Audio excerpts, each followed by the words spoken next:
Empezaríamos a hablar un poco de este tema que es, en general, se denomina pastelería, pero lo que afecta directamente a la restauración, a hoteles y restaurantes, sería la parte de repostería. Repostería son son los postres, lo que se hace en cocina como postre.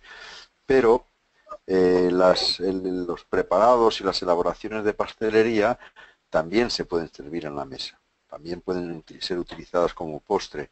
Entonces trataremos de ver un poco todo, lo que es la repostería, lo que es la pastelería y lo que es la confitería, ver un poco los matices que marca cada uno de los tres apartados.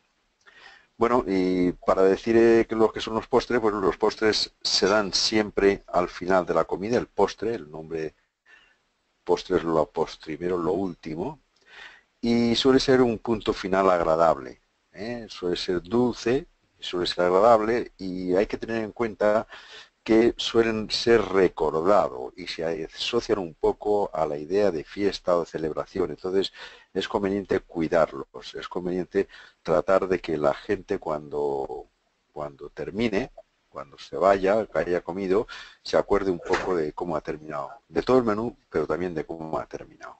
Es una especie de la celebración. Hay que tener en cuenta unos detalles a la hora de diseñar los menús, a la hora de diseñar o decir qué postre va a ir vamos a poner en ese menú. Entonces, ¿qué hay que ver? Pues sobre todo el menú que hemos preparado. Si hemos preparado un menú, por los motivos que sean, más bien corto, entonces quizás el postre deba ser más fuerte, más potente. Si el menú es fuerte, pues el postre quizás hacerlo más liviano, menos fuerte. Otro punto a tener en cuenta es el tipo de comensal. Ejemplo, si yo tengo un menú para un banquete y ese banquete es sobre todo de mujeres, de señoras, entonces posiblemente el plato fuerte de carne o de pescado lo haga un poco más escaso, menos fuerte, y si aumente el volumen o la cantidad o el postre. ¿Por qué? Pues porque suelen gustarles más el dulce que la carne fuerte. Entonces hay que tener en cuenta el comensal que tenemos para darle este postre o el otro. La época del año, si es en verano o es en invierno, pues para las temperaturas de los postres también es importante y para el tipo de postre que se va a hacer. Y después también una cosa que se debe tener en cuenta es el tipo de servicio que tenemos, el personal de servicio que tenemos y la cantidad y los conocimientos, porque si tenemos escasez en el servicio habrá que hacer postres sencillos de llevar y poner y nada más, y si no se pueden hacer postres más complicados. Lo mismo que si son para banquetes grandes o son para mesas de carta. Las mesas de carta se pueden hacer pues prácticamente todo porque es por cantidad, pero los banquetes grandes hay algunos pues que serían dificultosos el servirlos. Por ejemplo, hacer suflés que se tienen que sacar del horno al momento y servir enseguida, pues en un banquete grande habría parte de ellos que saldrían a medio, saldrían empezando a bajarse. Todas estas cosas es conveniente tenerlas en cuenta a la hora de diseñar los menús. Y bueno, los postres, ya hemos dicho ya que se pueden hacer, se denomina elaboraciones de repostería, que es lo primero que vamos a ver, elaboraciones de pastelería y elaboraciones de confitería. Primero vamos a ver qué diferencia o qué podíamos decir de los tres. Los de repostería, los elementos principales en que entran en la elaboración son azúcar, huevos y leche. Además de otros, pero los que están siempre, los que son importantes son estos tres. En la pastelería, que hay elementos salados y dulces, o sea, es más complejo, el elemento básico, el elemento que nunca falta en las cosas de pastelería es harina. Harina. Pues para los bizcochos llevan harina, después las tartas, la pasta quebrada, las pastas y demás, todas estas cosas es importante la harina. En la repostería, por ejemplo, los flanes no llevan harina. En las elaboraciones de confitería, lo que caracteriza la confitería es el azúcar. ¿eh? confitar en castellano es cocer en azúcar, o sea, los elementos que llevan mucho azúcar. Después veremos algunos de ellos a lo largo de la charla. Vamos a ver, los postres elaborados. Hay postres que no necesitan elaboración, que ya vienen así, y otros que los hacemos. Los que no necesitan elaboración son los quesos. Los quesos se pueden tomar en el menú, bien al inicio como aperitivo, como plato, como complemento de los platos engratinados y demás, y también y de componente de salsas, y también como postre. Es un elemento que cabe en todos a lo largo del menú.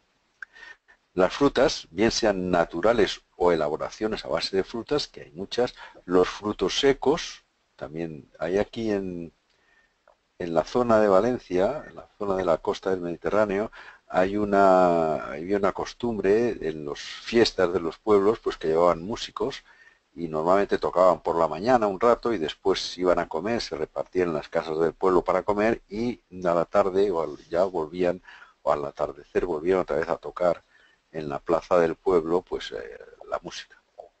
Y el postre del músico, del músic, en catalán o en valenciano, un postre del músico, era un puñado que se lo echaban al bolsillo de nueces, avellanas, almendras y pasas y demás frutos secos.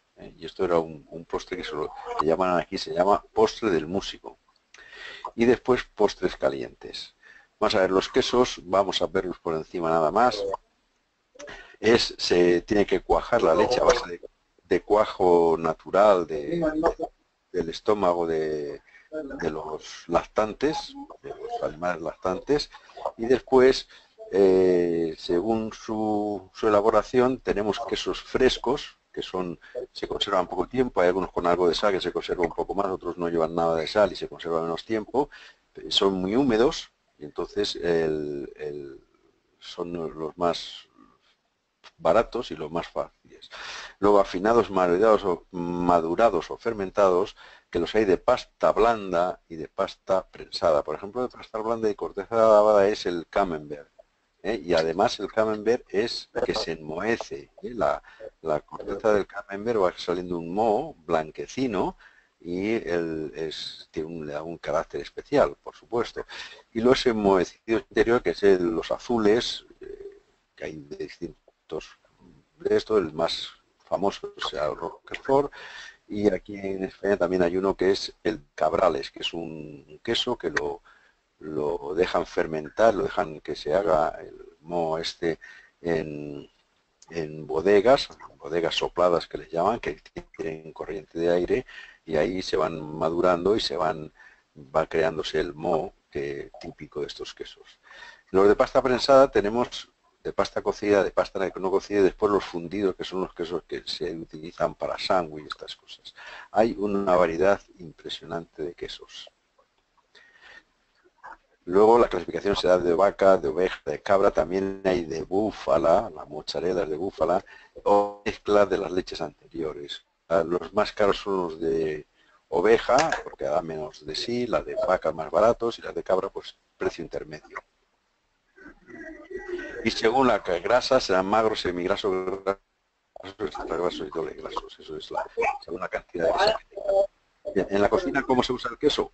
Pues servido como tal, de aperitivo de postre, como plato caliente la fondue de queso, la raclette, que es una especie de plato de quesos caliente también, y como parte integrante pequeñas piezas de entremeses en ensaladas, como guarnición y para gratinar, sazonar, incluso rebozar. Hay un rebozado de escalopines que se hace pasando el escalopín por harina y después pasándolo por huevo, una mezcla de huevo batido y queso rallado. Y entonces sale unas picatas, unos escalopines, esto que tiene esa característica de estar fritos con el queso del rebozado. Las frutas frescas, tenemos frutas de semillas, de hueso, agrios y frutas rojas. Bueno, las de semillas, la pera, la manzana, de hueso, melocotón, albaricoque, los agrios, la naranja, el pomelo, todo esto. Las frutas rojas, la fresa, la frambuesa, las endrinas y demás. Pero estos se suelen servir como tal como componente variando en macedonias y demás. Las elaboraciones de frutas. Tenemos zumos. ¿Qué características tienen que tener los zumos? Que tienen que ser recién hechos. Cuanto más recién hechos sean, mejor. En el momento que pasa un poco de tiempo, aunque estén en el frigorífico, van perdiendo la vitamina C característica de los zumos, sobre todo de naranja y demás, y van deteriorándose, van perdiendo nutrientes. No es bueno tenerlos hechos. Las macedonias, pues hay que hacerlos un poco al día, no al día, pero casi al momento. ¿Sí? Las frutas en almíbar. Las frutas en almíbar es cocidas, en almíbar, en azúcar y agua, se hace hervir y se cuecen. Nada más cocidas, sin que estén mucho tiempo. Luego pues veremos las confitadas como son. Las asadas, pues asadas al horno, con algo de azúcar y algo de vino, algo de mantequilla también. Las manzanas suelen ser típicas asadas, los melocotones también se asan. Se pueden asar distintos tipos de frutas. Las compotas, que son frutas peladas, cortadas y cocidas en agua y algo de azúcar, poca azúcar, no mucha azúcar.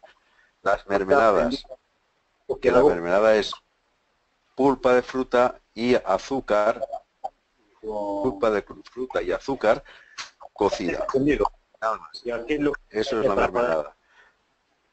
Las jaleas es cocida la fruta con la piel y todo, después eso pasado por el chino triturado, pasado por el chino todo lo que se pueda, y se le agrega almíbar y algo de gelatina, y es como una especie de líquido un poco espeso, denso cuando está caliente por la gelatina, y es la diferencia. Las frutas salteadas, pues bueno, frutas peladas, limpias, cortadas y salteadas con un poco de mantequilla, y también se pueden flambear, se pueden acompañar después con helado, con otras historias. Las frutas confitadas son frutas que se pelan, se limpian, o incluso la naranja se pone entera o se ponen las cáscaras nada más, y se cuece en almíbar. En almíbar a punto de hora flojo. Cuando está cocido 5 minutos, se retira del fuego, se deja allí en el almíbar, se vuelve otra vez a calentar, a hervir otros 5 minutos, se retira, se vuelve, así varios pasones. Esto se de dar un hervor y retirar y dejar que se enfríe al día siguiente o a la tarde, volver otra vez a un hervor, esto es un pasón. Y es de varios pasones hasta que el azúcar penetra en la fruta y se queda dura, o sea, se queda... Cuando la sacas de esto se queda dura, se puede cortar perfectamente con un cuchillo, y es una fruta confitada. Y las glaseadas o escarchadas son formas de terminar las frutas confitadas. Estos suelen hacerse sobre todo en pastelería. La que va muy bien es la naranja, que prácticamente se queda, aunque se deje entere con los gajos, se queda después lo que es la piel. La piel tiene un buen sabor pues para agregárselo a piel de naranja confitada, a distintos postres, en los plumpes y demás. Los frutos secos se pueden clasificar en dulces y oleaginosos. Los dulces son las ciruelas, dátiles, higos, uvas pasas secas. Y los oleaginosos, la almendra, avellana, cacahuete. El cacahuete es una legumbre, pero bueno, lo metemos aquí porque es utilizar como fruto seco. Castañas, nueces, piñones y demás. Estos son los dos tipos de frutos. Después, en elaboraciones de pastelería. Vamos a ver, son, hemos dicho antes, elaboraciones dulces que tienen como elemento básico azúcar, huevos y leche. No solo eso, pueden llevar otras cosas, pero eso básicamente. Y aquí tenemos 4 grupos: postres congelados, postres fríos, postres esponjosos o semifríos y postres calientes. Vamos a tratar de verlos por encima rápidamente. Vamos a ver, los postres congelados. Tenemos los helados industriales, que bueno, están más que especificados, pero hay una cosa que yo os diría. Los helados industriales los hacen muy bien, porque además se dedican a eso, tienen estudios profundos de cómo se hace, cómo se deja de hacer, tienen unas reglas muy fuertes de higiene para que no haya problemas con ellos, y se suelen cumplir y suelen hacerlos bien. Pero en un restaurante o en un sitio está bien, pero que tengan los helados de todos los sitios, hasta de los puestos de las calles, el mismo helado, que bueno, debería de hacerse en los helados dentro del restaurante, dentro de la cocina.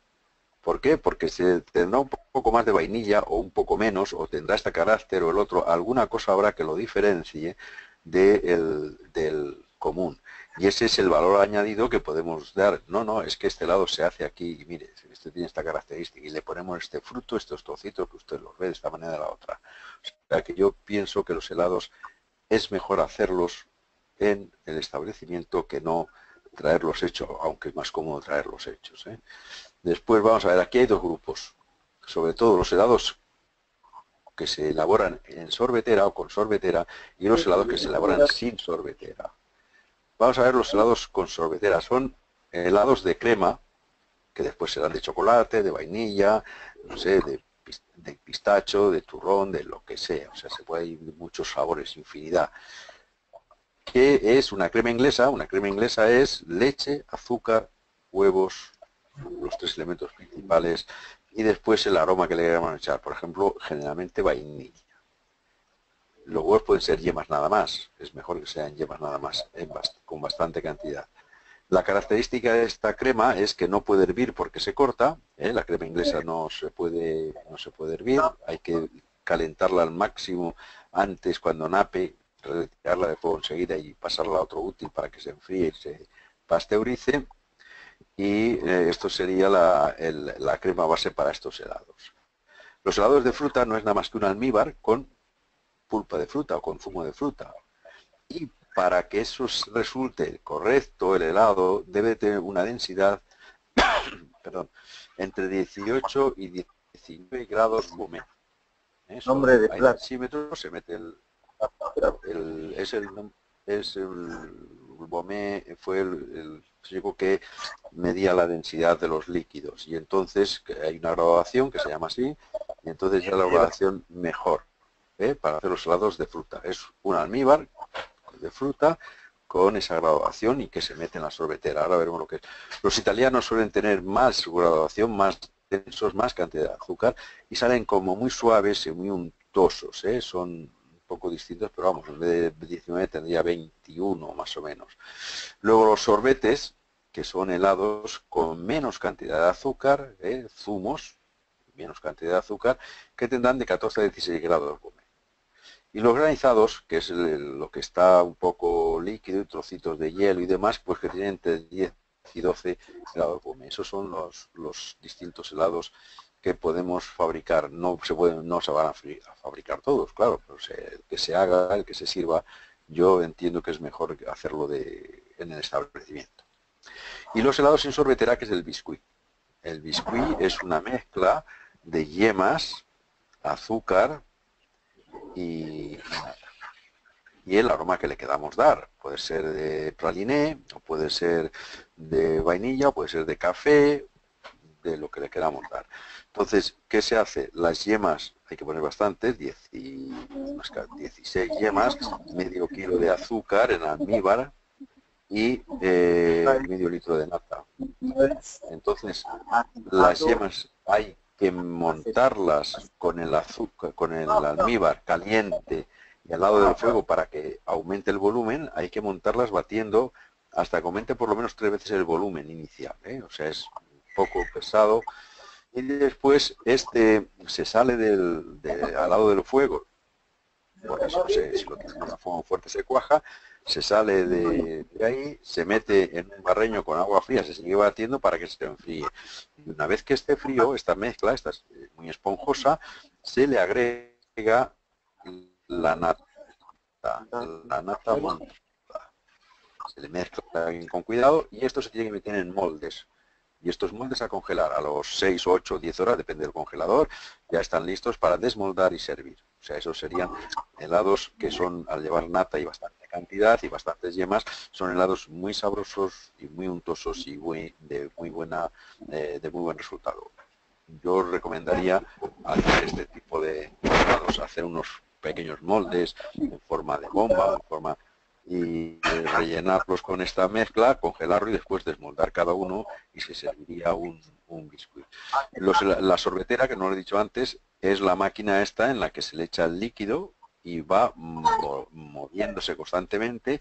Hay unas cuchillas que rascan las paredes del depósito para que no se hagan cristales gordos, sino cristales de hielo muy finos, muy finos, muy finos, y hasta que eso va cogiendo aire y se va helando. Se consigue eso mediante frío y mediante aumento de aire, porque si se echa como 1 litro a la sorbetera 1 litro de la mezcla para helar, pues saldrá, si no sale 2 litros, depende del tipo de sorbetera que tengamos. Hay algunas que le inyectan más aire, salen 2 litros o cerca de cantidad de helado. Es conveniente tenerlo en cuenta.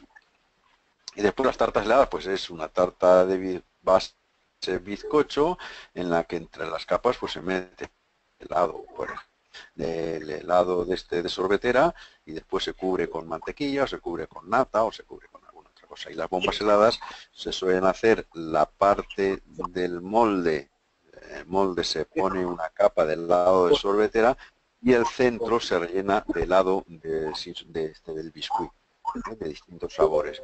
Y entonces eso se mete al congelador y tendríamos una bomba helada. Son los distintos helados que se pueden hacer todos en el establecimiento. Después, postres fríos, tenemos de leche y esponjosos. Los de leche son el flan, el pudding, las natillas y el arroz con leche. Son bastante, esos son conocidos, son simples, una mezcla de leche, huevos y azúcar. Se calienta la leche, se le agrega eso al azúcar y mezclada con los huevos, y eso se cuela, por si acaso tiene alguna cáscara, alguna historia, que se queda limpio. Se suele aromatizar con cáscara de limón y con vainilla, y eso se mete en moldes que tienen el fondo con algo de caramelo tostado, caramelo que tenga un poco color marroncillo, tostado, y eso al baño María. Yo recomiendo que el baño María está en el horno unos 25 minutos aproximadamente, la cocción de los flanes. El agua del baño María no debe de llegar a hervir. Si llega a hervir, le salen en los flanes, le salen unos pequeños ojos, unos pequeños como huequecitos pequeños. Eso significa que ha hervido. Se ha pasado de temperatura. No deben de tener ojos los flanes. Si tienen ojos, es un defecto, no es una virtud. O sea, yo lo saco con los, pero bueno, eso hay que tener cuidado. El pudding es una mezcla esta con frutas y con bizcochos, o magdalenas o bollos o algo que la hace más consistente, y también cocido al baño María. Las natillas se cuecen al fuego y después se ponen en platos, se dejan enfriar. Esto de las natillas es lo mismo. Si las queremos hacer más fáciles, que tengan menos problemas, le ponemos menos huevos en proporción a la leche y algo de maicena, maicena, y entonces esto hace que o de harina, esto hace que la natilla, la mezcla, pueda hervir y no se corte, porque si la hacemos las natillas sin nada de maicena, sin nada de harina, entonces lo que ocurre es que si llega a hervir esta mezcla de las natillas, se nos corta y se estropeó, y hay que echar entonces muchos yemas para conseguirlas. Y el arroz con leche, que es un postre muy clásico también, yo creo que de todos los sitios es conocido, yo entiendo que es conveniente darle un hervor al arroz con agua, lavarlo bien, enfriarlo y después ponerlo a cocer en la leche. El arroz, si en agua tarda 20 minutos, 18 minutos en que esté cocido, en la leche hace falta más tiempo. Y mucho más tiempo si la leche le hemos echado el azúcar antes. Entonces yo creo que es mejor que cueza el arroz un poco, unos 2 o 3 minutos en agua, después escurrirlo, lavarlo, ponerlo en la leche hirviendo, y ahí que vaya cociendo sin azúcar. Sí puede tener limón o aromas, o historias, que canela, vainilla, lo que sea, pero no el azúcar. El azúcar se le echará como 10 minutos, o no, 5 minutos antes o menos de que termine la cocción. Porque si le echamos el azúcar, tiene que cocer mucho más tiempo. Porque cuanto más denso es el líquido en que cocemos el arroz, más tiempo tiene que cocer para que se rehidrate y se cueza Entonces hay que tenerlo en cuenta, ese detalle. También se puede terminar de muchas maneras, con alguna yema o con algo de mantequilla que le dé más fuerza a a este arroz. Conviene para el arroz con leche y para estas postres de fruta que la leche sea entera, que no sea desnatada porque le falta carácter a esto. Y después tenemos los esponjosos, que son el bavarois y las espumas. El bavarois, que creo que se escribe con V, que aquí lo he puesto con B, la segunda, vamos, pero bueno, lo dejamos así. El bavarois es una mezcla de, puede ser de crema o de fruta. Si es de crema sería una crema inglesa a la que le agregamos algo de gelatina, unos de entre 20 y 30 gramos o quizás algo más por litro de crema, y esto se va dejando enfriar, y cuando esa crema vaya empezando a tomar cuerpo, se vaya empezando a coagular, entonces se le agrega nata montada. Y eso se mete en moldes, se guarda en el frigorífico 3, 4, 5 horas, depende del grosor del molde, y después se desmolda y entonces tendremos un postre suave, que será muy cremoso. Las espumas es parecido, pero lleva mucha menos gelatina o nada, y en vez de moldearse se escudilla en copas o en boles o en pequeños recipientes para después servirlo ahí mismo, y entonces este no se desmolda, se queda mucho más suave a la hora de comer con la cuchara, es mucho más espumoso. El bavarois se queda como más sólido por el efecto de la gelatina. Y después los postres calientes son postres fritos, los crepes y los postres de horno.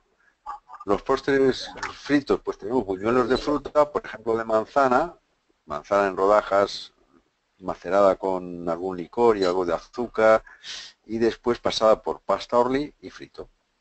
Los buñuelos de viento, que es pasta choux frita en pequeñas bolas que se hinchan, y después eso se rellena de crema o de algún otro elemento de nata o de otra cosa.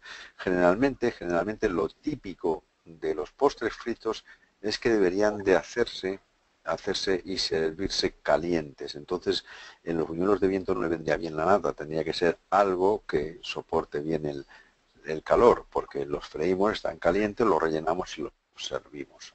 Algo de crema de chocolate, crema pastelera o alguna otra cosa. Y las torrijas, lo que hay que tener en cuenta es el pan que se hace, que se consume normalmente ahora, es un pan que sale muy esponjoso, y entonces ahí si lo metemos en leche se nos empapa de leche y después es difícil freírlo.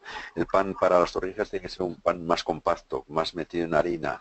Aquí le va bien el pan que se denomina candeal. Se hace con una harina de trigo candeal, que es más compacto, sale como menos hueco, es distinto. También es cierto que el pan candeal pues dura muy bien para comer varios días, y el otro pan se seca enseguida y se queda duro enseguida. Bueno, pues estas son las torrijas. Las torrijas se empapan, estas rodajas de pan de 1 centímetro más o menos en leche con un poco de azúcar y canela. Eso se escurre y se pasa por huevo y se fríe en aceite. Y esas son las torrijas. Hay torrijas que se pueden hacer con bizcochos, hay torrijas que se pueden hacer rellenas. Estas mismas torrijas se ponen 2 bizcochos de soletilla y dentro un poco de crema, y después eso se pasa no por leche, sino se pasa directamente por huevo y se fríe. O sea, hay distintas variedades de torrijas. Las torrijas es algo de pan frito. ¿De acuerdo? Y los crepes son estas tortas finas, aquí también se llaman filloas, que se hacen en sartén con muy poco aceite o con muy poquita grasa, un poco de tocino, pero muy poco, y después se suelen rellenar con confituras o se suelen hacer con alguna salsa a base de licores y azúcar y zumos y un poco de mantequilla. O sea, pueden tener distintas terminaciones. Y los de horno son los soufflés y las tortillas, la tortilla lasca. Los soufflés es una crema pastelera con bastantes yemas más, o sea, un fuerte de yemas y algún aroma fuerte, porque después esa crema pastelera la mezclamos con claras montadas a punto de nieve. Y entonces ocurre que esa mezcla la metemos en un recipiente que tiene que estar untado con mantequilla y azúcar al horno, y aproximadamente suelen tardar en hacerse 18-20 minutos, y sube por encima de los bordes del recipiente un par de centímetros por lo menos, y eso es lo característico del soufflé. El problema del soufflé es que sale del horno y tiene que estar el camarero pendiente para coger y llevarlo a la mesa, porque si no, a los 3 o 4 minutos o a los 2 minutos se empieza a bajar y ya no tiene ni presencia y ya no es soufflé. ¿De acuerdo? Soufflé quiere decir hinchado, suflado, y debe de ser así. Y las tortillas que son las que se les pone en una fuente, en un recipiente, una base de bizcocho, que además nos sirve no solo para comer, sino nos sirve también como aislante, porque esto tiene que ir al horno. Encima de ese bizcocho ponemos helado, y encima se recubre con merengue. Se cubre todo con merengue, que se decora y demás, y eso se mete con un poco de azúcar al horno. Un horno que tenga flama, o sea, que sea fuerte. Se tuesta por encima todo el merengue y se sale directamente al comedor. Y lo que hay que hacer en el comedor es flambearla con algún licor, con el que sea. Y entonces, bueno, pues es curioso el observar el postre que está ardiendo, que está allí en la mesa, está ardiendo, y que después se corta, se reparte, y tendremos el merengue que estará ya cocido y estará un poco caliente, el helado que está perfectamente sólido y perfectamente en condiciones, y el bizcocho que nos ha servido también de aislante, porque si no la fuente metálica pasaría al calor muy rápido y nos ablandaría en exceso el helado. Y esos son los postres calientes de cocina, que se pueden hacer también, ya digo, los soufflés no para banquetes grandes, no, pero sí se pueden hacer para mesas de carta y demás. Vamos a ver, esos son más o menos la pastelería, digo, la repostería, los postres de horno, que como hemos visto, sobre todo están basados en los elementos estos anteriores que hemos dicho. Y ahora vamos a ver la pastelería. La pastelería son elaboraciones dulces, también pueden ser saladas, el hojaldre puede ser salado, el pan es de pastelería y está salado también, tiene algo de sal. Dulces o saladas, elemento básico es la harina, además pueden añadir otras cosas como son grasas, azúcar, huevos, coberturas, frutos secos, mermeladas, gelatinas, y las cosas saladas pues pueden llevar cosas saladas, salchichas, anchoas, no sé, carnes, salsas o rellenos de las empanadillas, todo esto sí pueden ser también, se considera que está dentro de este apartado.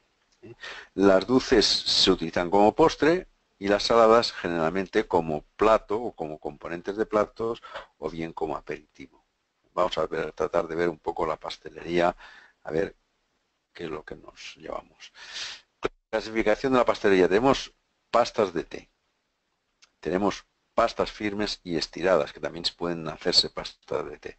Rosquillas, masas fritas, masas esponjadas por huevo, masas esponjadas por levadura, y después algún apartadillo pequeño con cremas y elaboraciones complementarias. Todo esto formaría parte de lo que es la pastelería, que también se puede utilizar en muchísimas ocasiones como postre. Las pastas de té las hay de manga, o sea que es una pasta suave, y de pasta sablé. Esta tiene que ser pasta que se estira, es una más firme y se estira con el rodillo y se le da corta con moldes cortapastas con distintas formas y también distintas terminaciones. Las pastas de manga pues se hacen en forma de riñón, en forma de gota, en forma de abanico, en forma de tira, no sé, hay muchísimas. Luego están los macarrones, que es un poco distinta, apenas lleva harina, y las tejas, que tampoco llevan muy poca harina, llevan claras y son unas pastas un poco especiales. Pero con las de manga puede hacerse varias terminaciones distintas. Unas se bañan con chocolate, una punta, la otra más. A unas le podemos echar algo de canela en la mezcla, en la manga, y entonces tendrían sabores distintos, o tienen terminación con mermeladas distintas y parecen otras, aunque la pasta, lo lo que es la masa, la pasta de manga, es la misma, ¿eh? Y las de pasta sablé, pues que le ocurre lo mismo. Pueden hacerse de distintas terminaciones, pero la pasta es la misma, ¿eh? Son las pastas. Las pastas finamente y estiradas tenemos la pasta quebrada, que con esta pasta hay varias recetas, se hacen las pastas de té que hemos dicho antes. La pasta quebrada salada, que sería sin azúcar, por ejemplo, para quiche o para preparaciones saladas, no le vendría bien el azúcar. La pasta flora, yo no sé si ahí se hacen pernillas y mantecados. Estos son típicos aquí, sobre todo de ciertas fechas, Navidad y tal, o de todo el año también, las pernillas que se hacen típicas de los pueblos, se hacían, y es una pasta que llaman flora. Y el hojaldre, que es importante. El hojaldre quizás sea una de las pastas, de las masas, que hay que conocer bien y saber hacer, porque tiene muchas posibilidades dentro de la cocina. Si queréis alguno después podemos hablar algo más del hojaldre, porque yo creo que es interesante. Después las rosquillas de horno, pues hay distintas roscas, pero sobre todo son distintas terminaciones. Francesas, listas, tontas, de Santa Clara y roscos de vino son las que se hacen aquí, pero no es, son unas rosquillas, unas masas que se trata de hacer las mezclas que llevan algo de aceite y harina y huevos y algo de impulsor, y esto se amasa bien. Debe quedar no muy dura, porque si queda muy dura después las rosquillas tienen como corazón y están un poco crudas por dentro siempre, y se van haciendo una a una y se asan, se cuecen en el horno y se van los roscos de vino. Al final se empapan en aguardiente, lo cual es otra característica un poco distinta. Las pasas fritas tenemos rosquillas, estas fritas, huesos de San Expedito, que en vez de ser una rosquilla es una tira de unos 5 o 6 centímetros de largo, que revienta un poco los lados y tiene como un poco forma de tibia, ¿eh? Se fríen igual que las rosquillas. Los pestiños y bartolillos, los pestiños son, la masa de los pestiños, una masa dura, lleva vino blanco, manteca de cerdo y harina nada más, y algo de sal. Esto se hacen pequeñas porciones que después se estiran muy fino con el rodillo, lo más fino que se puede, y se le hace un par de dobleces y se fríen. Y eso después se termina pasándolo por azúcar hervida con agua y miel, perdón, miel, azúcar y agua. Se da un hervido y se van pasando por ahí los pestiños. Los bartolillos, esa misma masa, nada más que se forme como una especie de empanadilla que se rellena de crema. Y entonces, pues es otra frito. Los churros, las que de postre se hacen de desayuno, es una masa que se hace con harina escaldada con agua hirviendo y algo de sal. Se tiene que trabajar bastante y después en una manga o en una churrera se van echando sobre el aceite muy caliente. Los retorcidos y cañas depende de cómo se van formando, es en unos especie de cañas, podrían ser, pero suelen ser de chapa, unos canutillos pequeños de tamaño no demasiado grande, una cosa así aproximadamente como un trozo de lápiz, pero más gordos. Se estira la masa, se le enrolla en una tira, se enrolla y después se fríe. El canutillo, o sea, lo que es la chapa, se quita, se despega sola al freírlas, y después el hueco de la chapa se rellena con crema, una crema pastelera fina que tenga bastantes yemas y que esté buena, y eso serían los retorcidos o las cañas. Y las rosas, que es una masa, una pasta muy líquida, que lo que se hace con un molde de rosas que se llama, que es un molde, una cosa como de unos 6 o 7 centímetros de diámetro y tiene unas líneas por dentro. Ese molde se mete en esa mezcla, como está caliente, de estar en el aceite, se calienta, se queda la masa pegada al molde, se introduce en el aceite y se despega, y entonces se queda con esa forma del molde, se queda la rosa, que después se pasa por azúcar y canela. Estos son masas fritas todas y que se ya pueden dar también, quizás como postre no demasiado, pero es parte de la pastelería. Las masas esponjadas por huevo tenemos la pasta choux y los bizcochos. La pasta choux es una mezcla de harina, perdón, agua, grasa y harina. Y después a la que se le agrega huevos. Por ejemplo, un litro de agua serían 600 gramos de harina, 400 gramos de manteca, 600 de harina y 18-20 huevos. Se pone el agua a hervir con algo de sal, se agrega la grasa. Generalmente se le suele poner manteca, pero puede ser mantequilla o puede ser aceite, pero suele ser manteca de cerdo. Se pone el agua con la sal y la grasa a hervir. Cuando está hirviendo se agrega la harina de golpe, toda la harina de golpe, con una espátula de madera se trabaja y sobre el fuego se deja hasta que la mezcla se despega de las paredes. Se queda una mezcla sólida y sin formar grumos y se despega de las paredes. Todo esto se retira y poco a poco se le van agregando huevos, de uno en uno, de dos en dos. Si es un litro, pues se puede empezar de dos en dos. No os puede echarse todos los huevos de golpe porque entonces se estropea y no sirve, sino que se echan los huevos, se trabaja hasta que los absorbe y los admite y después otros dos, así hasta 18-20, hasta que se vea que ya tienen la consistencia adecuada. Esto pues se hacen en el horno, los petit choux, los petit four y roscos lioneses y demás, tienen distintos nombres, depende de la forma que se le da, y esos serían en el horno, o los bocaditos de nata, todas estas piezas, y o bien se pueden freír y serían los buñuelos de viento que hemos dicho antes, O sea, las dos cosas son perfectas. Después estos se suele rellenar siempre porque tener en cuenta que la pasta choux no lleva azúcar, no es un sabor dulce, entonces tiene que tener el dulzor o los aromas y demás, hay que ponérselos en los rellenos. Y los bizcochos, vamos a nombrarlos ligero y de espuma o soletillas, que es el mismo bizcocho. La diferencia es el batido, serán como 8 huevos, 200 gramos de harina floja y 200 gramos de azúcar.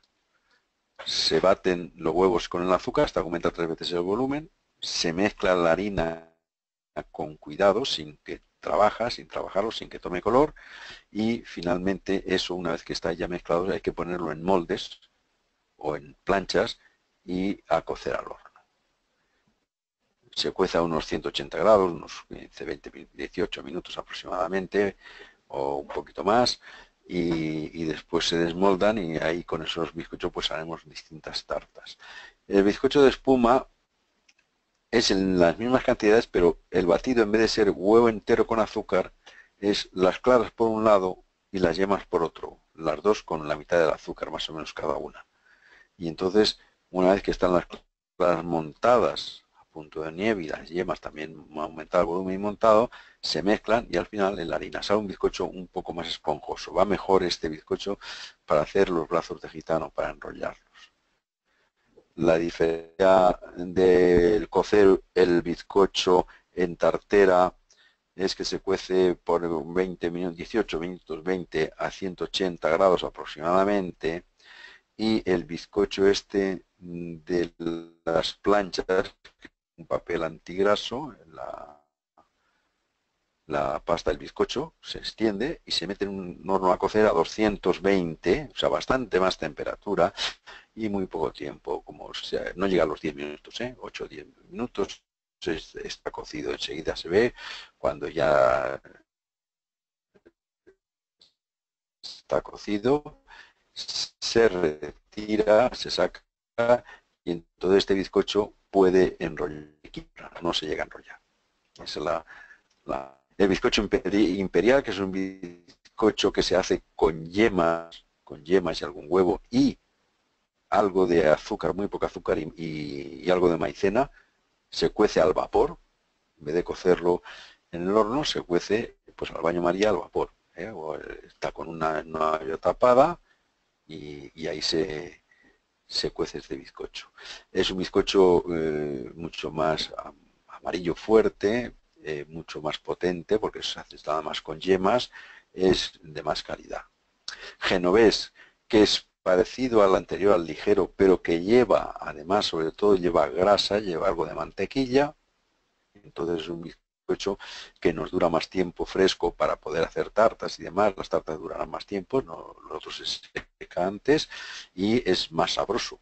También se baja un poco al cocer, o sea, el volumen del bizcocho genovés es menos, rinde menos en volumen que el bizcocho ligero. El plum cake, pues es otra especie de bizcocho que se hace en moldes alargados, con almendras, con pasas, con frutas escarchadas y lleva bastante mantequilla y es bastante graso y muy agradable de comer. Las magdalenas que se hacen en moldes y suelen ser, en vez de mantequilla, suelen ser con aceite, y las mantecadas de Astorga que son como magdalenas, pero en vez de llevar aceite en la mezcla, la grasa es mantequilla, y en vez de hacerla en moldes de magdalena, que son estos moldes redondos, un poco cónicos, tal, se hacen unos moldes cuadrados, cuadrados pequeños de papel también, igual que los otros, que no se le quita el papel hasta que no se vayan a consumir, porque eso lo mantiene frescos. Estos últimos, el plum cake, las magdalenas y las mantecadas de Astorga, como llevan bastante grasa, necesitan en muchas ocasiones algo de impulsor para ayudar a que salgan un poquito más esponjosos, porque si no salen más aplanados. No es que sean peor, pero es mejor que salgan un poco más esponjosos. El bizcocho ligero y el bizcocho de espuma y el imperial no necesitan de impulsor porque con el batido ya es suficiente para que salga esponjoso. Luego todos estos tienen terminaciones, tartas y demás, o sea, estos son lo que es las masas base, las mezclas bases. Después, las masas esponjadas por levadura, el primero que tenemos es el pan. El pan no es nada más que harina, agua, sal y levadura, nada más.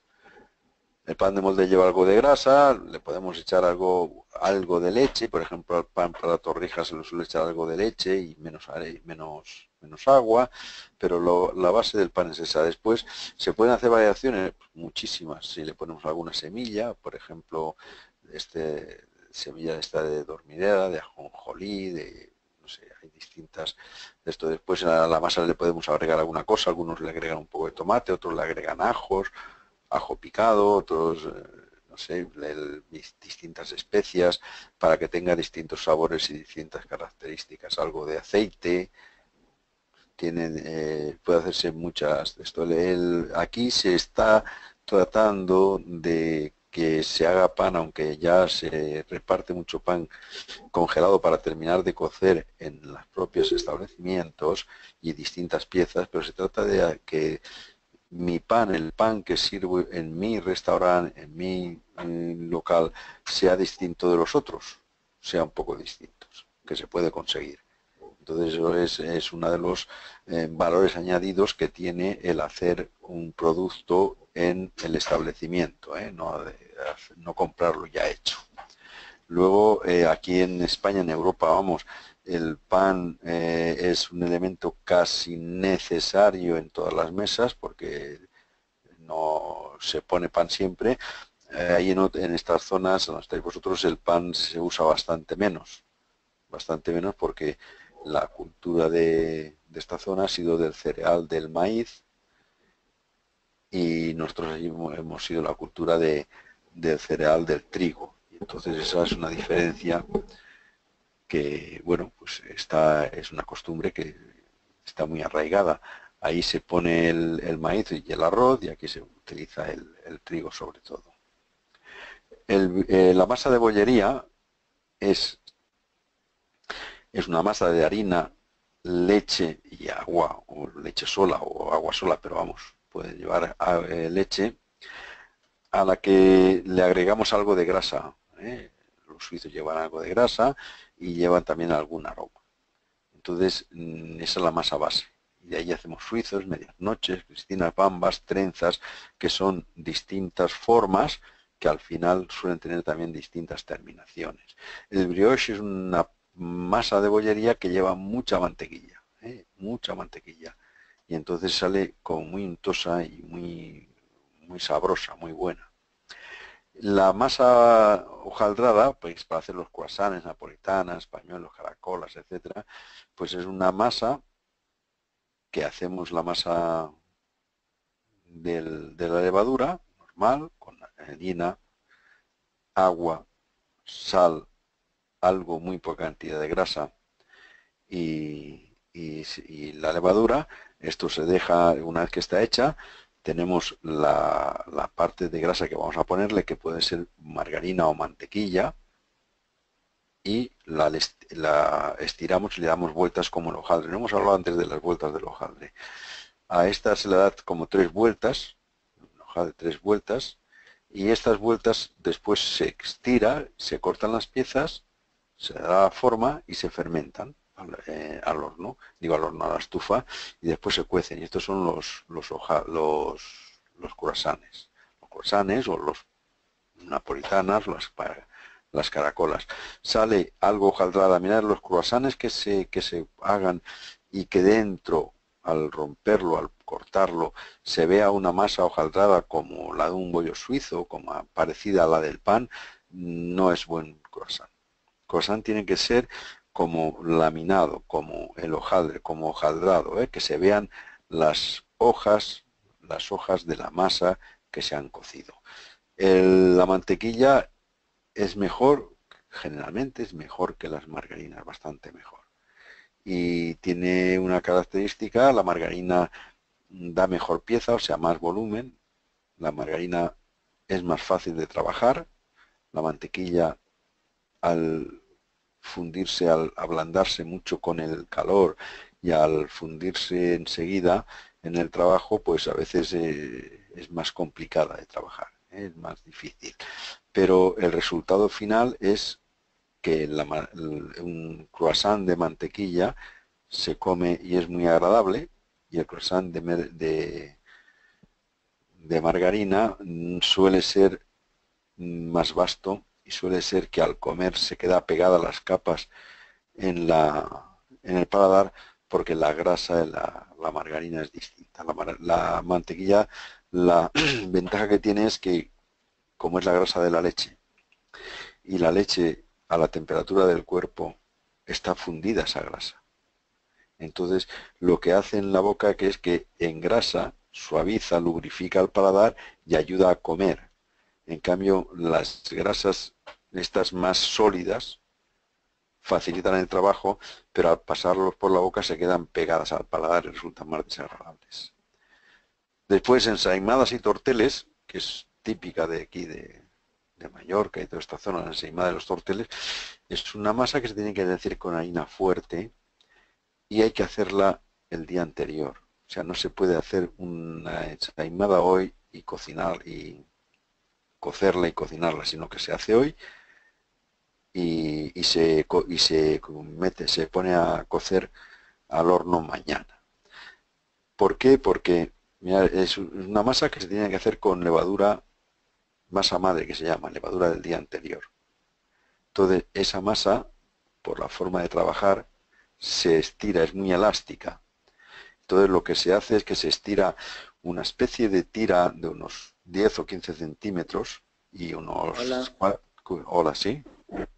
4 o 5 de ancha, y se estira con un largo de aceite en la mesa, y con 2 dedos se coge y se hace un rectángulo de 15 por 15 más o menos, estirando con la mano. Tiene que ser muy elástica. Se unta un poco de manteca de cerdo en la parte de arriba y se enrolla y se hace un uso, se enrolla una pieza, una cosa así de larga, enrollada la masa con un poquito de manteca de cerdo. Eso se le da la forma de la ensaimada, se coloca en la placa y se mete a una estufa con poca temperatura y con algo de humedad. O sea, no una estufa con 40 o 50 grados, sino menos. Y está toda la noche. Como lleva poca levadura, va fermentando muy despacio.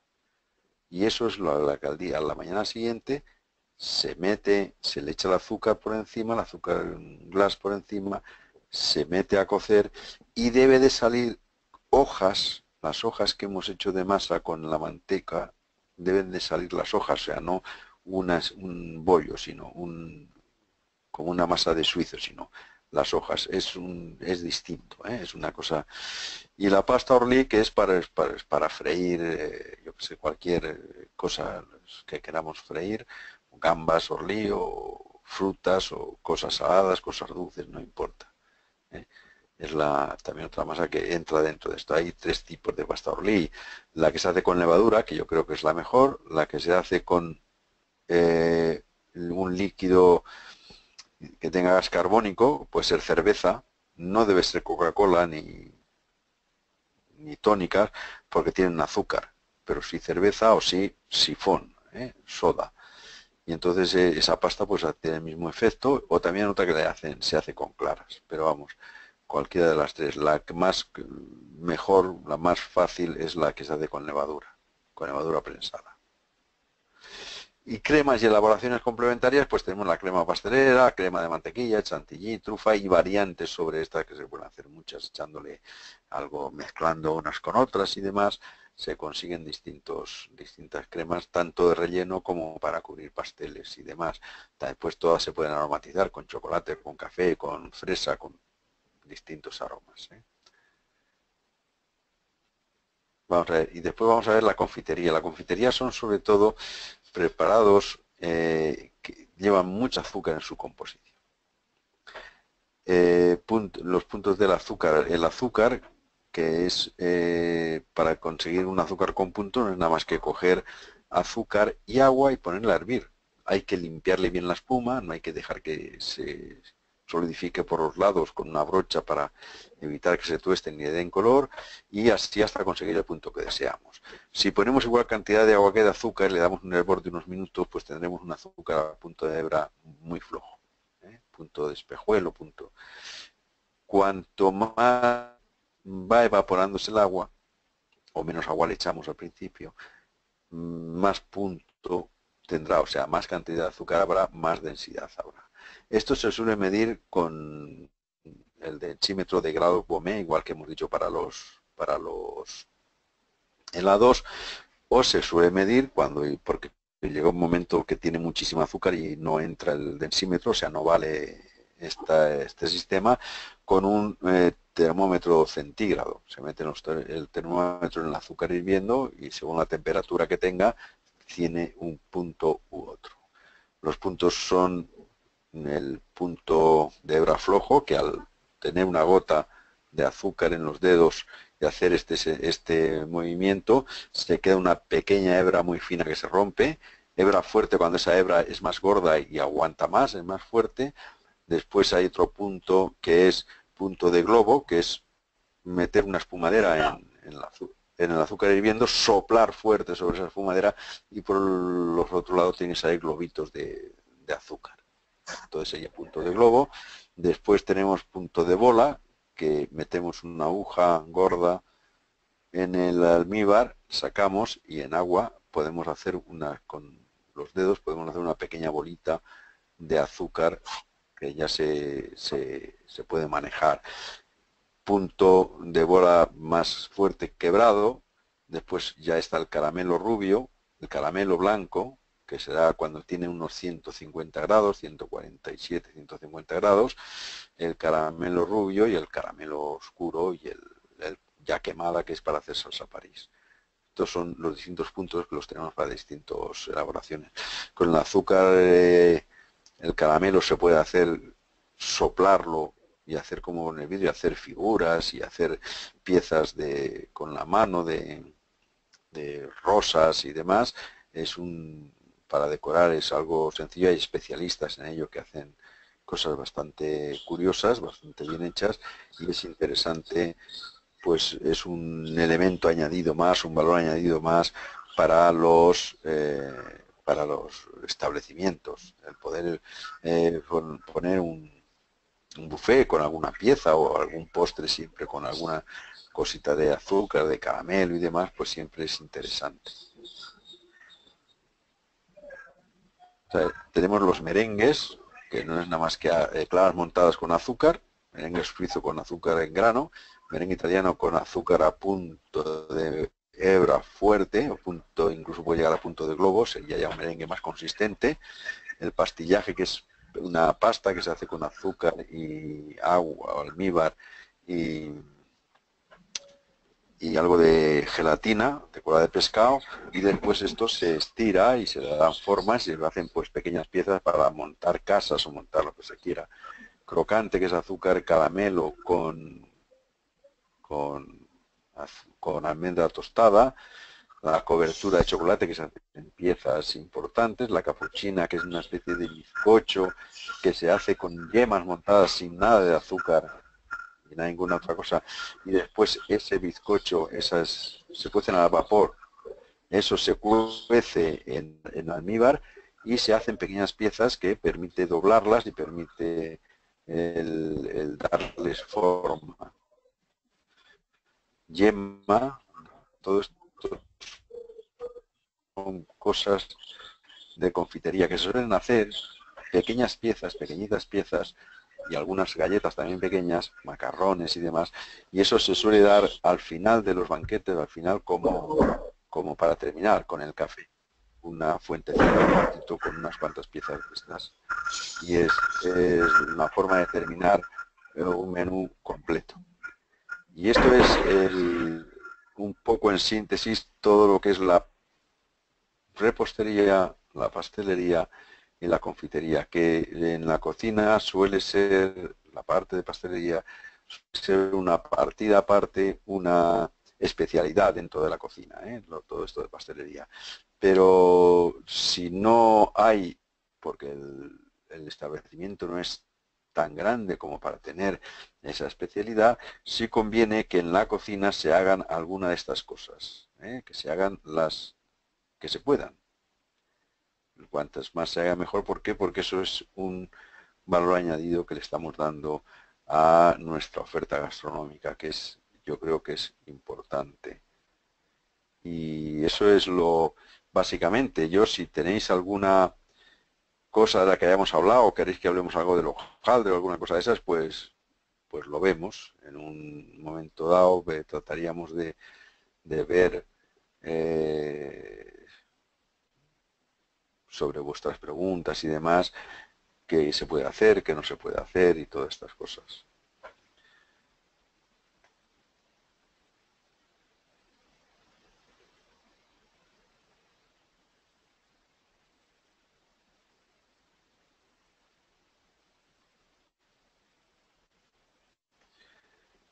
Ya digo, el hojaldre es una de las masas de las que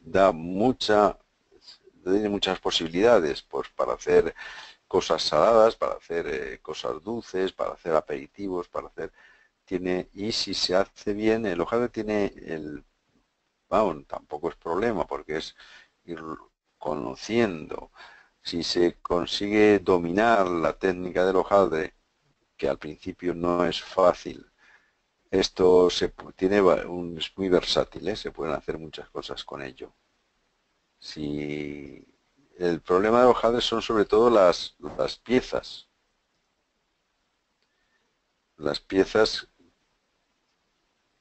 que se tienen que, no sé si hay de parecer de la pantalla. Buenos días, che, Víctor. Buenos Sí, días, dime. gusto saludarlo de acá. ¿Sí? Sí, mi consulta sería en relación a las masas y tanto de bizcochos y panes, con relación a la temperatura, o mejor dicho, al, al nivel del mar sobre la costa y la sierra, con las masas y en relación a lo que es un tanto difícil en la sierra por el tema del aire. De la altura. Sí, sí. Hombre, yo pienso que hay sobre las masas, sobre las pastas hechas, incide la humedad, el grado de humedad que haya una vez que se han hecho en el horno, ¿no? Entonces, si hay una temperatura alta y encima hay mucha humedad, pues se nos ablandan, algunas que deben de estar secas no es conveniente.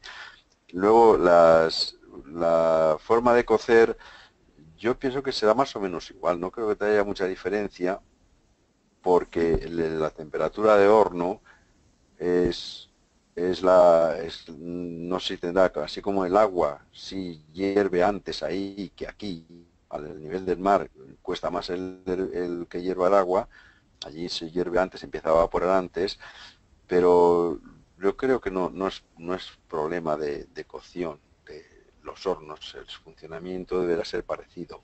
Lo único, si tenéis, lo que pasa es que los ambientes altos suelen ser secos, y si son secos es conveniente para las pastas que no se nos humedezcan, porque cuando se humedece se nos ablandan. Por ejemplo, las tejas o las pastas de té, cuando se ablandan, se humedecen, se ablandan, y en vez de estar crujientes y como arenosas en la boca, están como pastosas. Bueno, sí, Sí, gracias. En realidad sí le hacía a manera de comentario porque en realidad yo trabajo acá en una zona de sierra donde hace sí. mucho frío y sí hemos encontrado algunas dificultades en relación de algunos postres y masas de panes.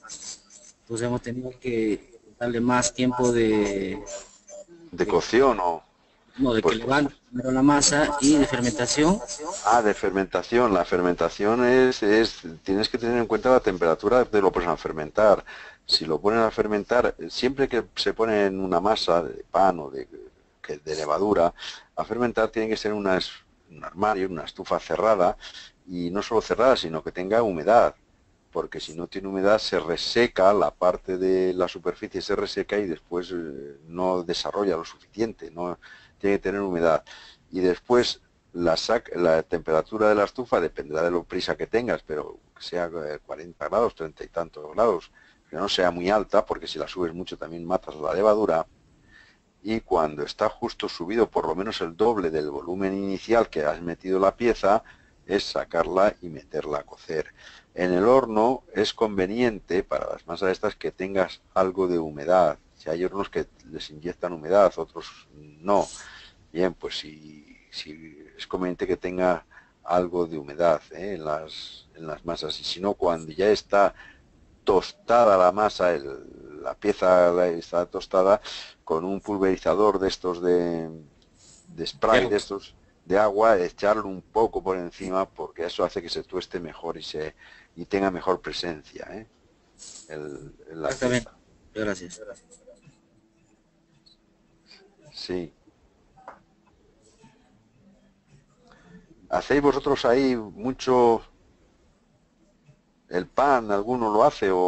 Y las masas de estas que hemos hablado, el hojaldre y eso, hacéis, o es más complejo y se hace menos? Exactamente, nosotros acá elaboramos, tenemos nuestra área de panadería, pastelería, y sí, elaboramos nuestros propios panes acá, tanto como croissant, brioche, pan campesino, los panes regionales de acá, de la zona, ¿no? Es, es, es, es interesante el conseguir eso, ¿eh? Porque el otro día tuvimos una videoconferencia que la daba este Berrozpe Carlos, y él está ahora por ahí, suele ir, una vez o dos al mes suele ir a Colombia, y por ahí que tiene también empresas o hoteles que los dirige y demás. Y él, comentaba yo con él fuera de la videoconferencia, y decía, es que en el hotel él se adejó la cocina porque es mucho más fácil el vender habitaciones que el vender cocina. El vender habitaciones no tienes gastos, peligro en los gastos, porque compras eh, detergentes y demás cosas que, bueno, pues si no lo gastas hoy, lo gastas mañana. En la cocina sí tienes problema con lo que compras porque se estropea. O sea que, y entonces los hoteles llegaban a la conclusión de que era más fácil dedicarse a las habitaciones. Pero después, a la larga, ven que el que da mayor servicio, mayor valor añadido a sus servicios, después tiene mejor facilidad y mejores clientes. Y entonces se está recuperando el servicio de cocina y de hostelería, de cocina, de restauración en los hoteles, porque creo que es más trabajoso y es menos rentable directo, pero es conveniente ofrecerlo a los clientes, no dejar que venga el cliente, duerma y se vaya, sino que además tiene que hacer más cosas en el hotel. Y esa es la forma de mantenerlos. Ofrecer mejores servicios y ofrecer más variedad y más posibilidades. Sí, es nuestro ejemplo, Che Víctor.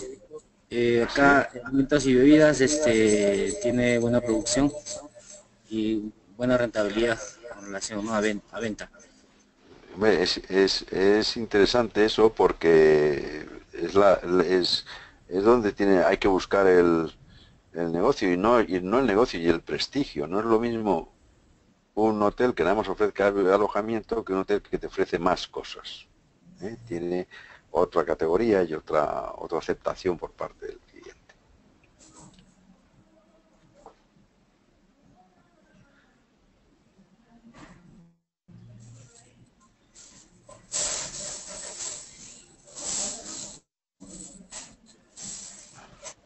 Bueno, yo quería deciros que eso, el día Juan Víctor, 7 a ver que está de esto. Sí, dime. preguntan que cuáles son las Dime. aplicaciones de la pasta Orly. La pasta Orly, pues vamos a ver, la pasta Orly es para freír, para rebozar cosas. Por ejemplo, hay aquí unas cosas, unas gambas, llaman gambas a la gabardina, pero es gambas que se pelan, se le deja nada más un trocito pequeño de la cola y eso se pasa por pasta Orly. Pasta Orly sería, vamos a ver, una parte de harina, casi una parte igual, algo menos, pero casi una parte igual de líquido de agua, que sale una masa muy fluida, y levadura, y le podríamos agregar algo de colorante o alguna otra cosa más que quisiéramos para darle otro aspecto.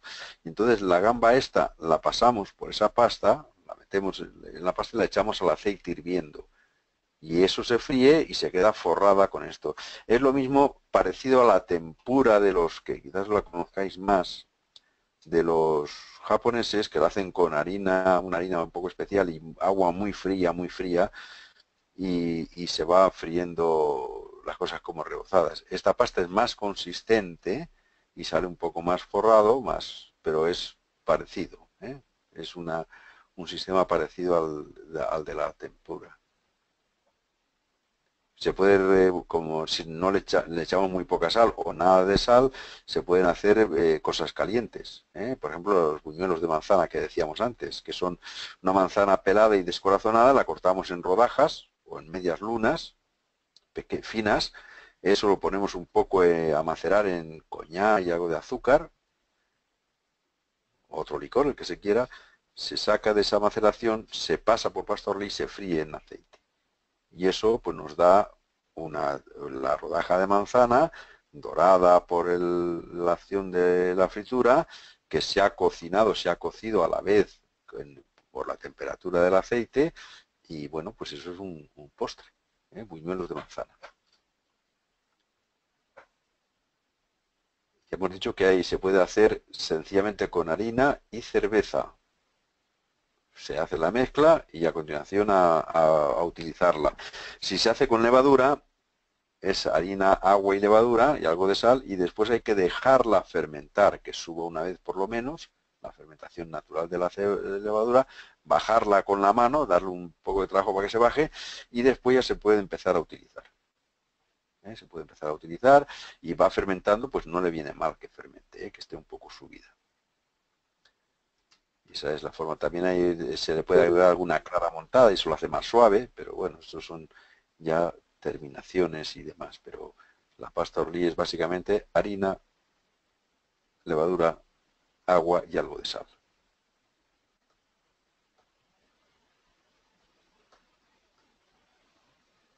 ¿Alguna pregunta más por ahí?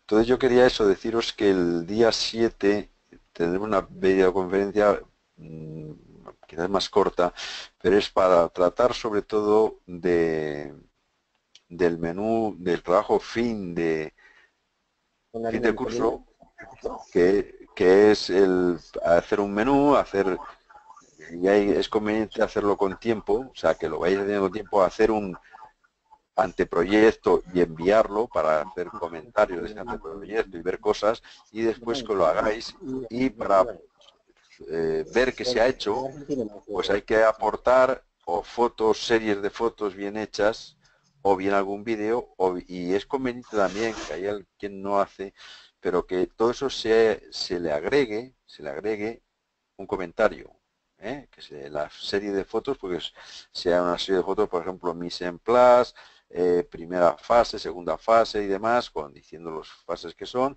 y después al final, o al hacer un comentario, unas conclusiones de ese plato que hemos hecho, esa receta, esto hemos hecho así, me ha salido, o por ejemplo decir, no tengo, ahora se me ocurre, no, que aquí en esta zona no hay bacalao, y lo he sustituido por esto, he salado un pescado de esta manera, o he hecho esto, he comido este otro tipo y tal, y el resultado ha sido esto, ha sido el otro. O sea, si hacéis cambios, pues que se vean el porqué, y luego que se explique un poco el porqué, que se llegue a conclusiones, porque Ya he visto.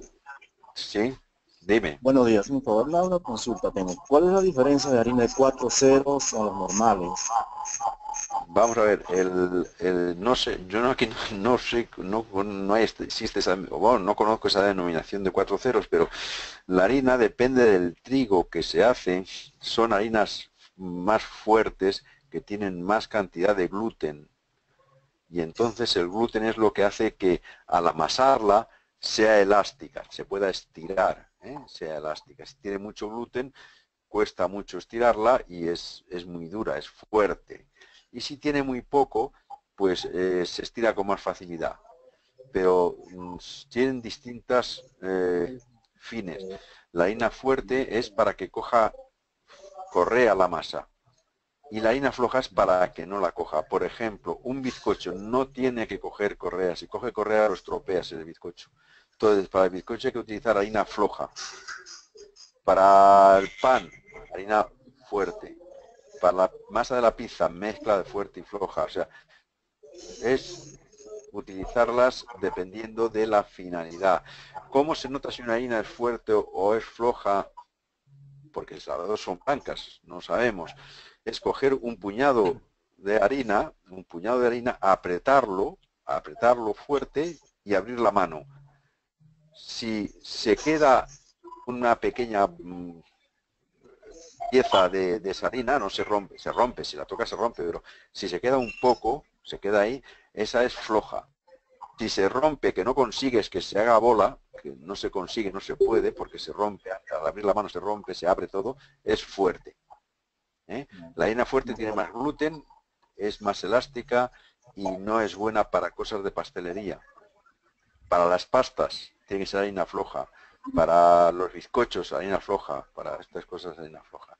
Si yo fuese a hacer croquetas, cogería más bien fuerte, porque absorbe más cantidad de humedad y tiene más consistencia. Muchas gracias. No, pero no sé, porque no se utiliza esa denominación aquí, no sé lo que querrá decir. Gracias. ¿Alguna otra cosa que tengáis por ahí? ¿Hojaldre? ¿Hacéis hojaldre alguna vez ahí o no? ¿Alguno hace? Sí, che.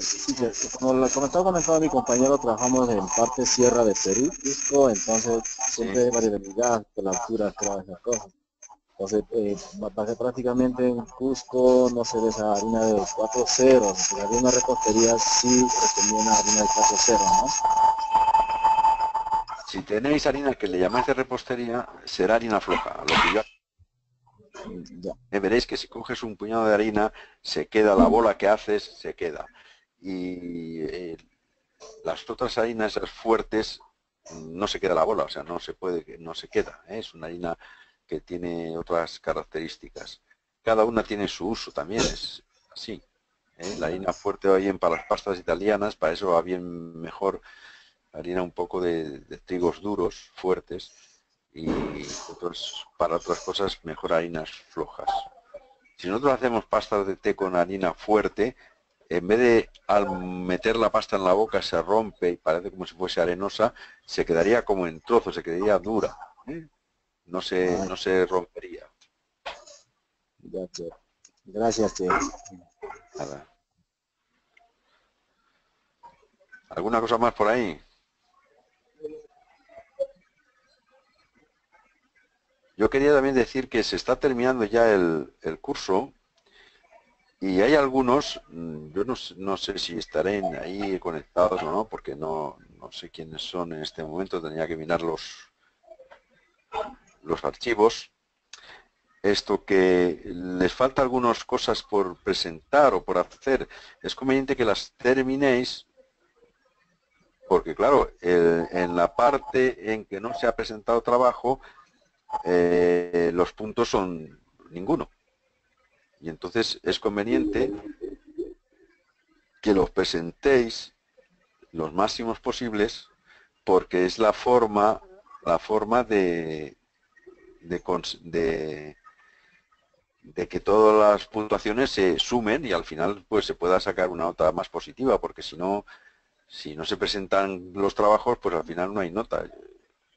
Es la única forma posible de calificar es con arreglo a los trabajos, ¿eh?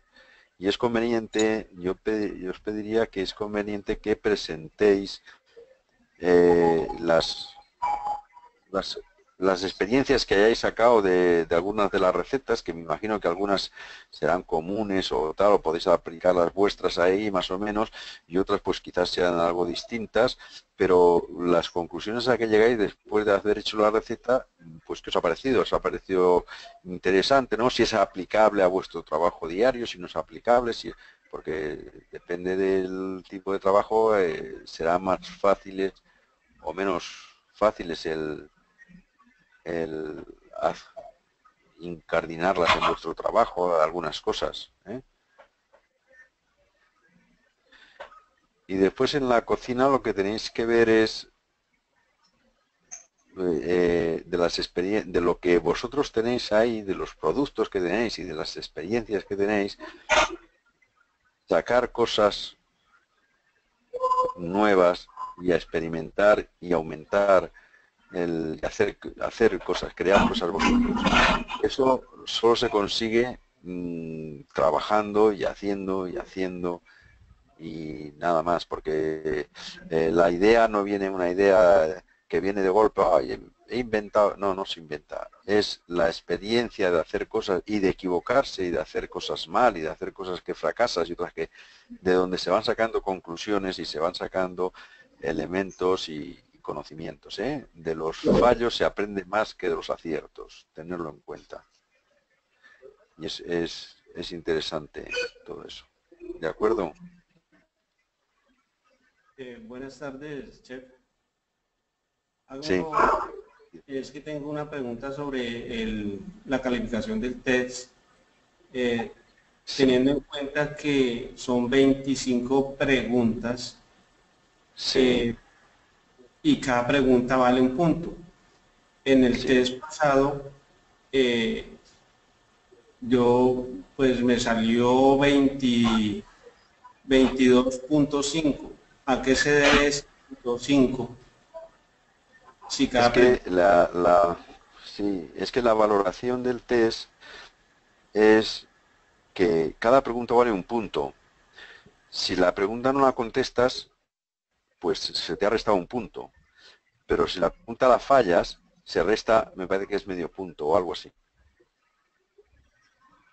O sea que la valoración se hace no solo, sino se hace una valoración, pregunta no contestada, no nada, pero pregunta fallada se valora de otra manera. Y es posible que sea esas pequeñas variaciones las que hay por eso.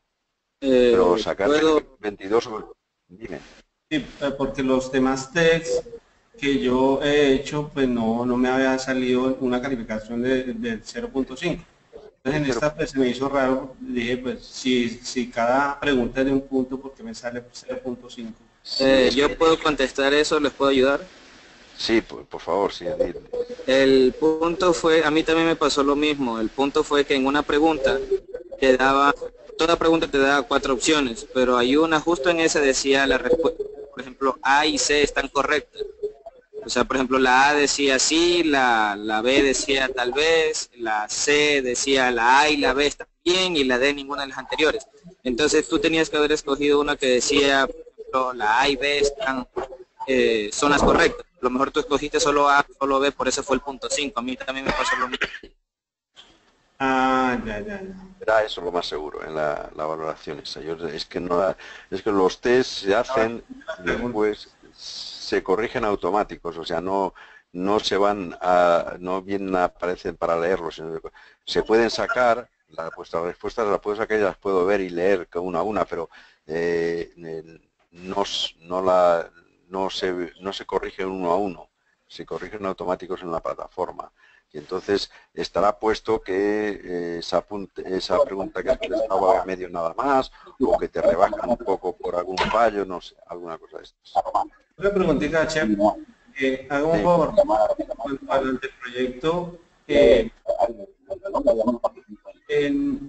pues no me veo corto de tiempo para hacer anteproyecto para enviárselo, porque tocaría enviarlo pues prácticamente a mediados de estos días, para que ustedes no lo alcancen a calificar y reenviar las correcciones.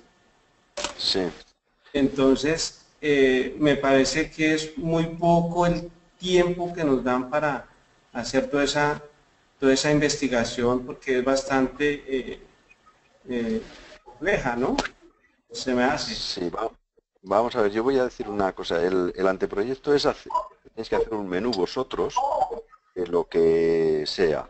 O sea, no se dice que tenéis que hacer, sino un menú. Generalmente pues será de que se pueden hacer aperitivos, se puede hacer un primer plato, un entrante, y después el plato fuerte, un segundo plato, y después pues un postre, y se puede, si alguien tiene más ganas de hacer cosas, poner un sorbete entre medio de los dos platos, y después incluso al final del postre, al final de la comida, después decir que se hace un pequeño pignardises, de estas pequeñas piezas de confitería, 3 o 4 cosas, pues no sé, todo lo que se quiera hacer. Eso sería el menú. El anteproyecto es presentar los nombres de esas cosas, ese aperitivo, pues este y este. Y también es conveniente que al lado de cada aperitivo pongáis qué ingredientes tiene eso, porque si me ponéis algunos nombres, pues a lo mejor no sé lo que es. Entonces, pues se pone el nombre de que se quiera poner de aperitivo y algo, una línea o 2 líneas nada más, explicando un poco qué significa eso. Y los platos lo mismo. Eso sería el anteproyecto. Entonces el hacer un anteproyecto es para después decir, mira, yo opinar. Pues mira, creo que aquí esto es excesivo, esto es poco, o este no conviene porque no. Por ejemplo, vamos a ver una cosa muy simple. Yo hago un aperitivo de cosas fritas y después pongo de plato fuerte algo frito también. Pues yo, si alguien me hace eso, yo le diría, mira, no es conveniente, ¿por qué? Pues porque tú no puedes poner 2 cosas fritas seguidas, 2 platos fritos uno a continuación del otro, no tiene mucho sentido, o cosas por el estilo. O sea, algunos fallos de esos groseros que se pueden dar, pues para tratar de evitarlos. Y después de esto, yo quería hablar eso y deciros eso, el próximo día sobre todo que quiero es deciros eso, cómo tenéis que hacer el anteproyecto y después cómo tenéis que hacer los platos. Y después al final es conveniente, porque si hacéis el menú no hay que hacerlo para 100 personas, ni para 20, hay que hacerlo para los que queráis, para 4 o para 6, para los que queréis vosotros. Y entonces sí sería conveniente que tomaseis nota de las opiniones de los comensales que ha habido. Si lo habéis hecho para 3 o para 4 personas, pues que le preguntéis a los que han comido, ¿qué os parece esto? Que os critiquen un poco. Criticar no quiere decir crítica negativa, quiere decir que den su opinión sobre esos platos. ¿Qué valoración del conjunto y valoración específica de alguno de ellos? Que den la opinión. Terminarlo de esa manera. Ahí dice aperitivo. Tenemos que en el menú incluir aperitivo de bebida. No. Bueno, si la queréis poner, la ponéis. Pero los aperitivos que se piden en el menú son sobre todo de cocina. Bueno. O sea, cosas que pongas de cocina, no si quieres poner, pues se acompañará con cerveza cerveza o con vino, con vermú, con no sé qué, pues bueno, pues vale, pues me parece muy bien, pero no es, o sea, no es muy preceptivo, lo importante es lo otro. Al final dice que que darle una malteada, ¿cómo es que dice ahí? Un sorbete. Ah, un sorbete. Sí. El sorbete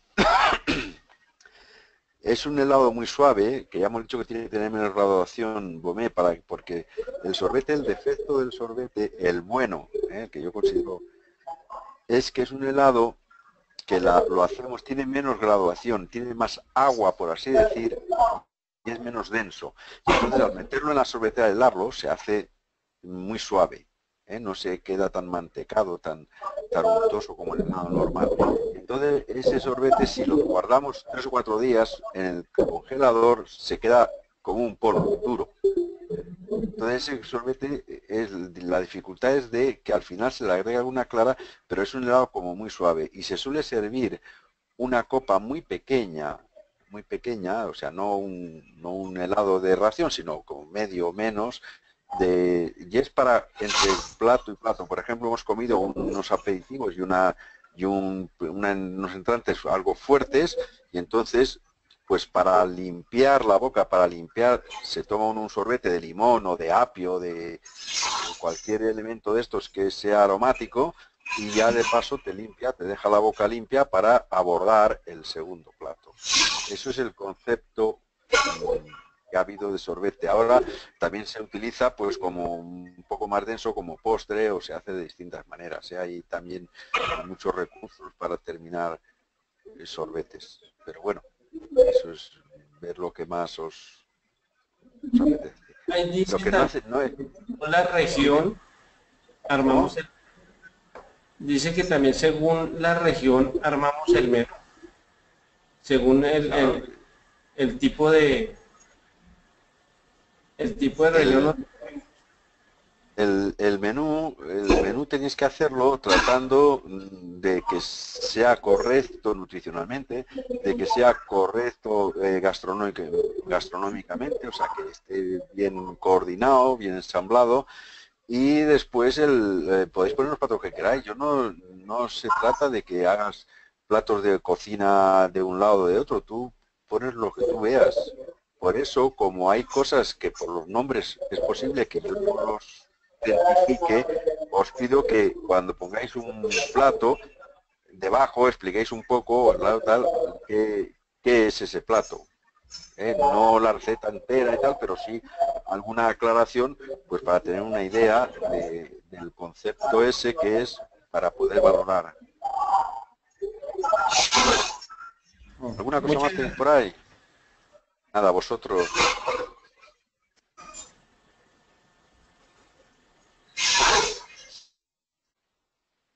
¿No tenéis ninguna cosa? Sí. ¿Rafa?